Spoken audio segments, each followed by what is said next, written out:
Hello दोस्तों, welcome to our channel विचार box. और जो आज का हमारा टॉपिक है वो है अर्निंग पर शेयर। क्या है अर्निंग पर शेयर? इस पर बात करने से पहले हम ये समझते हैं भी, इससे पहले वीडियो में हमने बैलेंस शीट के बारे में समझा भी कोई भी कंपनी के बैलेंस शीट को कैसे एनालाइज करना है, कैसे रीड करना है, उसके जो भी कंपोनेंट्स होते हैं उन्हें कैसे पढ़ना है। लेकिन बैलेंस शीट, सिर्फ बैलेंस शीट इनफ नहीं होती है कोई भी कंपनी के बारे में डिसाइड करने के लिए भी हमें उसमें इन्वेस्ट करना चाहिए या नहीं। देयर आर सर्टेन आस्पेक्ट्स, बहुत ऐसी चीज़ें होती हैं जिन्हें देखना पड़ता है, पढ़ना पड़ता है, बहुत ऐसी रेशोज होती हैं जिनको ध्यान में रखना पड़ता है, जिससे हमें कंपनी के बारे में एक ओवरऑल पिक्चर बनती है, वेदर वो कंपनी फ्यूचर में कैसा परफॉर्म करेगी और कैसा परफॉर्म करती आ रही है पहले से। तो सिर्फ बैलेंस शीट इनफ नहीं है, और भी बहुत चीज़ें देखनी पड़ती है, जिनमें से एक चीज़ है अर्निंग पर शेयर। हाँ, अगर आपने वो बैलेंस शीट वाली वीडियो नहीं देखी है तो उसका लिंक मैं डिस्क्रिप्शन में डाल दूंगा, आप वहाँ से उसे चेकआउट कर सकते हैं। तो चलिए समझते हैं अर्निंग पर शेयर के बारे में। अर्निंग पर शेयर क्या है? अर्निंग पर शेयर नाम से क्लियर है, कोई भी कंपनी है वो, उसके कुछ शेयर्स होंगे मार्केट में, वो पर शेयर कितना अर्न कर रही है, वो पर शेयर कितना अर्न कर रही है, उसे बोलते हैं अर्निंग पर शेयर। अब उसके मार्केट में शेयर्स कितने हैं और अर्न अगर निकालना है तो उसका मार्केट का इस साल का प्रॉफिट कितना है।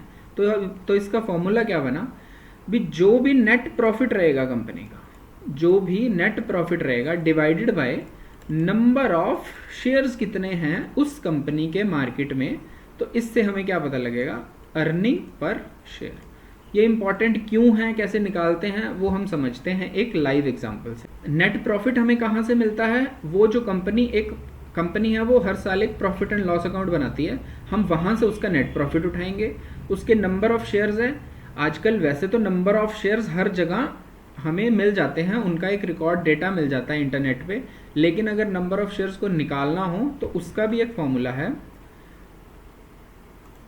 नंबर ऑफ शेयर्स को निकालना हो तो आप कोई भी कंपनी का जो टोटल मार्केट कैप है, जो टोटल मार्केट कैप है डिवाइडेड बाय उस कंपनी का जो पर शेयर का प्राइस है, प्राइस पर शेयर, उसको अगर आप डिवाइड करोगे तो आपको नंबर ऑफ शेयर्स मिल जाएंगे कि उसके कितने हैं।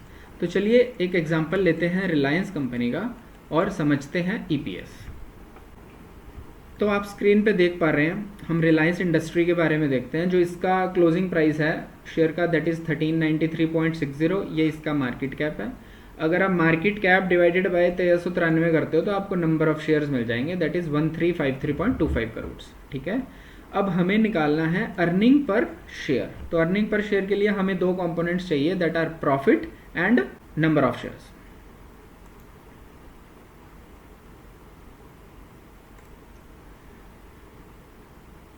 तो अगर इसका प्रॉफिट एंड लॉस पे क्लिक करते हैं तो ये देखिए, ये हम बात करते हैं मार्च 2024 की। मार्च 2024 की जो इसकी बैलेंस शीट है, जो इसका प्रॉफिट एंड लॉस अकाउंट है वो हमें यहाँ गिवन है। तो इसमें हम बात करते हैं नेट प्रॉफिट की। हमें नेट प्रॉफिट दिया है 42042 करोड़। हाँ, यहाँ पे एडजस्टेड ईपीएस भी दिया हुआ है, हमें अब सब चीज़ें रेडीमेड मिलती हैं, आजकल बहुत सी वेबसाइट्स हैं। तो देखो अर्निंग पर शेयर इस टाइम कितना था, 31.07। इसको वेरीफाई अगर हमें करना हो तो हमें एक चीज़ पता है, नेट प्रॉफिट कितना है 42042, और अभी नंबर ऑफ शेयर्स देखे थे वो थे 135 थे अप्रॉक्स, हम बात करते हैं। चलिए कैलकुलेटर पे निकाल कर देखते हैं।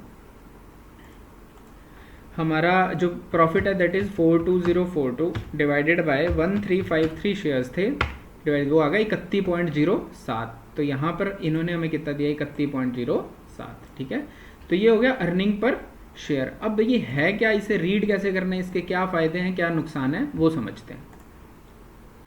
अभी हमने देखा ईपीएस अगर निकालना है तो हम net profit divided by number of shares करते हैं। इससे हमें पता लगा जो कंपनी है उसकी जो टोटल नेट प्रॉफिट है divided by number of shares करने से उसका अर्निंग पर शेयर हमें पता लगा।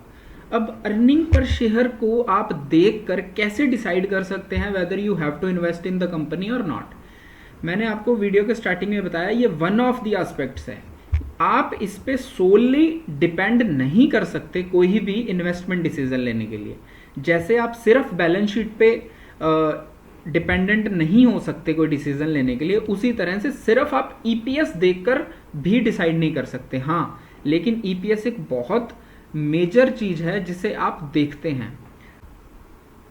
जो ईपीएस है वो अगर हर साल बढ़ रहा है, जैसे 2020, 2021, 2022, 2023 में अगर हर साल वो बढ़ रहा है, यह कंपनी के लिए एक पॉजिटिव चीज है। लेकिन कई बार इसमें भी मैनिपुलेशन होती है, कई बार इसमें भी मैनिपुलेशन की होती है, वो हम समझते हैं। हाँ, लेकिन अर्निंग पर शेयर अगर हर साल बढ़ रहा है तो वो एक पॉजिटिव पॉइंट जरूर देखा जा सकता है, लेकिन उसमें कुछ शर्तें हैं भी। कई बार कंपनी क्या करती है, कंपनी अपने कुछ शेयर्स को बायबैक कर लेती है। अगर कंपनी ने अपने शेयर्स बायबैक कर लिए, फॉर एग्जांपल 2020 में कंपनी का प्रॉफिट था 100, 2021 में कंपनी का प्रॉफिट था अगेन 100, ना बढ़ा ना कम हुआ। लेकिन 2020 में कंपनी के for example number of shares थे 100, ठीक है। कंपनी के पास कितने शेयर्स थे, 100 जो मार्केट में फ्लोट कर रहे थे, तो अर्निंग पर शेयर आया 1। लेकिन 2021 में क्या हुआ, कंपनी ने अपने 50 शेयर्स को बायबैक कर लिया, बायबैक कर लिया। तो अगर 50 शेयर्स कंपनी के पास वापस आ गए, अगर कंपनी के पास 50 शेयर्स वापस आ गए तो बचे कितने मार्केट में, मार्केट में तो 50 बच गए। तो यहाँ पे अर्निंग पर शेयर क्या हो गया, 2।